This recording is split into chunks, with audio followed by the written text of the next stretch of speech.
নমস্কার বন্ধুরা, কুকুর শিখা রান্নাঘরে সকলকে স্বাগত জানাই। আজ নিয়ে এসেছি সজনে ডাঁটার একটি দারুণ টেস্টি রেসিপি। এইভাবে রান্না করলে ভাত রুটি সব কিছুর সঙ্গে কিন্তু খেতে দারুণ লাগে সজনে ডাঁটাটা। আজ আমি সজনে ডাঁটা দিয়ে ছোলার ডাল রান্না করব, যেটা কিন্তু খেতে কিন্তু অত্যন্ত লোভনীয়।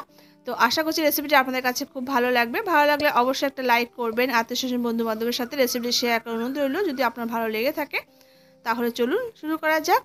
তো আমি এখানে 250 গ্রাম মতো ছোলার ডালকে প্রায় 2 ঘন্টা মতো ভিজিয়ে রেখেছিলাম। এবার খুব ভালো করে ছোলার ডালটাকে দুবার ধুয়ে নিয়ে আমি এবার একটা প্রেসার কুকারে দিয়ে ছোলার ডালটাকে সেদ্ধ করে নেব। তো ডালটা আমি দিয়ে দিয়েছি। এবার আমি এখানে সামান্য একটু জল দিয়ে দিচ্ছি। এবার এর সাথে আমি 4-5 কোয়া রসুনকে কুচি করে দিয়ে দিলাম, আর একটা মাঝারি সাইজের পেঁয়াজ কুচিয়ে দিয়ে দিয়েছি, আর এখানে 4টে কাঁচা লঙ্কা দিয়ে দিলাম, আর সামান্য একটু হলুদ দিয়ে প্রেসার কুকারের ঢাকাটা বন্ধ করে দিয়ে ডালটাকে 2টো সিটি দিয়ে সেদ্ধ করে নেব। তো প্রেসার কুকারের ঢাকাটা আমি দিয়ে দিলাম। এবার গ্যাসের উপর এটাকে চাপিয়ে দিয়ে 2টো সিটি দিয়ে দেখুন ডালটাকে সেদ্ধ করে নিয়েছি। ডালটা কিন্তু খুব বেশি সেদ্ধ করা দরকার নেই, 80% মতো সেদ্ধ করতে হবে। তো দেখুন ডালটা আমি সেদ্ধ করে নিয়েছি। এবার আমি দেখে দিচ্ছি এরকম পর্যায় পর্যন্ত ডালটাকে সেদ্ধ করতে হবে। মোটামুটি 2টো সিটি দিয়ে আমি কিন্তু গ্যাসটাকে বন্ধ করে দিয়েছিলাম। তো দেখুন ডালটা কিন্তু পারফেক্টভাবে সেদ্ধ হয়েছে। এবার আমি একটা গ্যাসের উপর একটা কড়াই বসিয়ে দিয়েছি, তাতে সরষের তেল দিয়ে তেলটাকে গরম করে নেব। তো তেলটাকে গরম করে নিয়েছি। এবার আমি যে ডাঁটা আর আলুটা কেটে রেখেছিলাম সেই ডাঁটা আলুটা দিয়ে একটু ভেজে নেব। তো এখানে ডাঁটা আর আলুর পরিমাণটা বন্ধুরা আপনারা আপনাদের পরিমাণ মতো করে নেবেন। তো আমি এখানে মোটামুটি 4-5টা মতো ডাঁটা নিয়েছি, আর এখানে 2টো মিডিয়াম সাইজের আলুকে এরকম লম্বা লম্বা সরু সরু করে কেটে নিয়েছি, আর সামান্য একটু হলুদ দিয়ে ডাঁটার আলুটাকে নাড়াচাড়া করে একটু ভেজে নেব। তো ডাঁটা আলুটা নাড়াচাড়া করে দেখুন হালকা করে ভেজে নিয়েছি। এবার আলু আর ডাঁটাটাকে নামিয়ে রাখবো। তো এই সজনে ডাঁটাটা যদি রান্না করার আগে একটু ভেজে নেওয়া হয় তাহলে কিন্তু সজনে ডাঁটা যেটা কাঁচা কাঁচা গন্ধ আছে সেটা কিন্তু থাকবে না। তো আলু আর ডাঁটাটা আমি নামিয়ে নিলাম। এবার ওই তেলের মধ্যে আমি 1 মুঠো মতো নারকেল কুচি করে দিয়ে দিয়েছি। নারকেলটা আমি রান্নাতে ইউজ করব।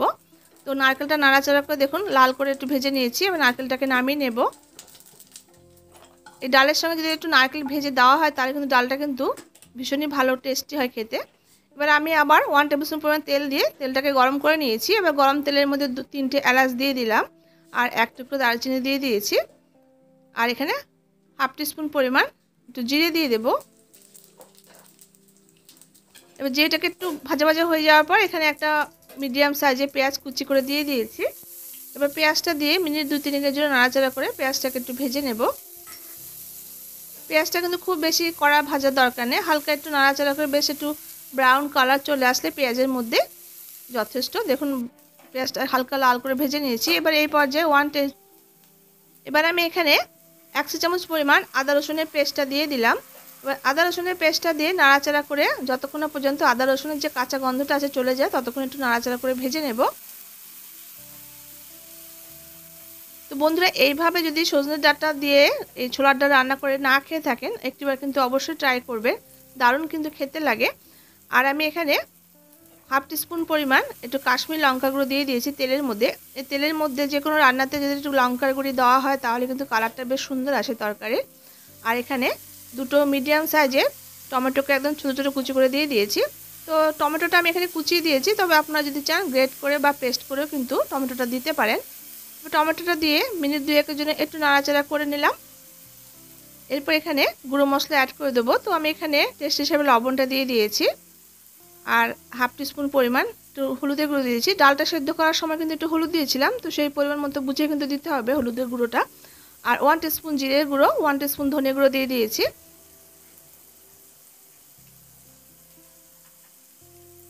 আর এখানে সামান্য পরিমাণ একটু লাল লঙ্কা গুঁড়ো দিয়েছি, যেহেতু কাঁচা লঙ্কা দিয়েছি তো লঙ্কা গুঁড়োটা কম দিতে হবে। এবার এই মশলাটাকে নাড়াচাড়া করে নেব মিনিট 2-1 জন্য।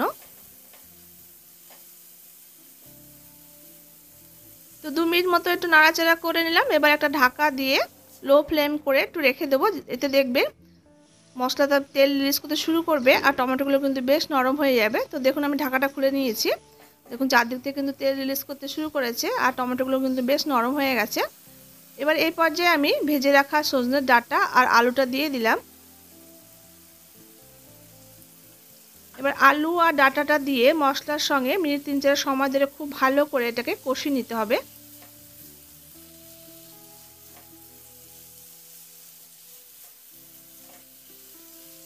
তো এই সজনে ডাঁটা কিন্তু বিভিন্ন ডাল দিয়ে কিন্তু রান্না করে খেতে ভালো লাগে, মুসুর ডালের সঙ্গে মুগ ডালের সঙ্গেও কিন্তু খেতে ভালো লাগে। তো এবার নাড়াচাড়া করে খুব ভালো করে কষিয়ে নেওয়ার পর এবার আমি যে সেদ্ধ করে রেখেছিলাম ডালটা 80% মতো, সেই ডালটা এই পর্যায়ে অ্যাড করে দিয়েছি। এবার সজনে ডাঁটা আর আলুর সঙ্গে খুব ভালো করে নাড়াচাড়া করে এটাকে মিশিয়ে নেব। তো জলটা আমি এখন দিচ্ছি না, যদি লাগে পরে আমি অ্যাড করব। তো আমি প্রথমে একটু নাড়াচাড়া করে দেখে নিই। আর এটা কিন্তু খুব বেশি পাতলা হবে না, একটু গা মাখা ধরনের হবে ডালটা, একটু মাখা মাখা ধরনের হলে খেতে বেশি ভালো লাগবে। তো আমার মনে হচ্ছে এখানে একটু জল অ্যাড করতে হবে। তো আমি এখানে হাফ কাপ পরিমাণ একটু জল অ্যাড করেছি। এবার ডালটাকে হাই ফ্লেম করে একটু ফুটিয়ে নেব। এবার আমি এই পর্যায়ে 1 টিস্পুন পরিমাণ চিনি অ্যাড করেছি। চিনিটা দিলে ছোলা ডালে কিন্তু খেতে ভালো লাগবে। এবার চিনিটা দিয়ে একটু নাড়াচাড়া করে নিচ্ছি। এবার একটা ঢাকা দিয়ে গ্যাসটাকে লো করে দিয়ে মিনিট 4-5 মতো একটু ফুটিয়ে নেব, যাতে সজনে ডাঁটার আলুটা খুব ভালো মতো করে সেদ্ধ হয়ে যায়। তো আমি মিনিট 6 পর ঢাকাটা খুলে নিলাম। এবার দেখে নেব, দেখুন বেশ সুন্দর করে কিন্তু ডালটা সেদ্ধ হয়ে গেছে আর বেশ মাখা মাখা ব্যাপারটা চলে এসছে। এবার আলুটা দেখুন দেখে নিচ্ছি, আলুটা কিন্তু খুব সুন্দর করে সেদ্ধ হয়ে গেছে। এবার এই পর্যায়ে আমি যে নারকেলটা ভেজে তুলে রেখেছিলাম সেই নারকেলটা আমি অ্যাড করে দিয়েছি। আর এখানে 1 টিস্পুন মতো একটু গরম মশলার গুঁড়ো ছড়িয়ে দিলাম। আর এখানে সামান্য একটু কাসুরি মেথি আমি হাত দিয়ে এইভাবে করে একটু গুঁড়ো করে ছড়িয়ে দিয়েছি। কাসুরি মেথির ফ্লেভারটা কিন্তু আমার বেশ ভালোই লাগে, তার জন্য আমি অ্যাড করেছি। তবে আপনারা যদি পছন্দ না করেন কাসুরি মেথির জায়গায় ধনেপাতা কুচি ছড়িয়ে দিয়েও কিন্তু নামিয়ে নিতে পারেন। আর আমি এখানে 1 টিস্পুন মতো একটু ঘি অ্যাড করেছি। এবার ঘি, গরম মশলা আর কাসুরি মেথিটা দিয়ে মিনিট 3-4 হাই ফ্লেমে একটু ফুটিয়ে নিয়ে বেশ মাখা মাখা ব্যাপারটা চলে আসলে আমি এটাকে নামিয়ে নেব। তো বন্ধুরা এইভাবে রান্না করে ভাত দিয়ে তো খেতে ভালো লাগে, আর ডাঁটাগুলো চিবিয়ে খেতে কিন্তু বেশ ভালো লাগে।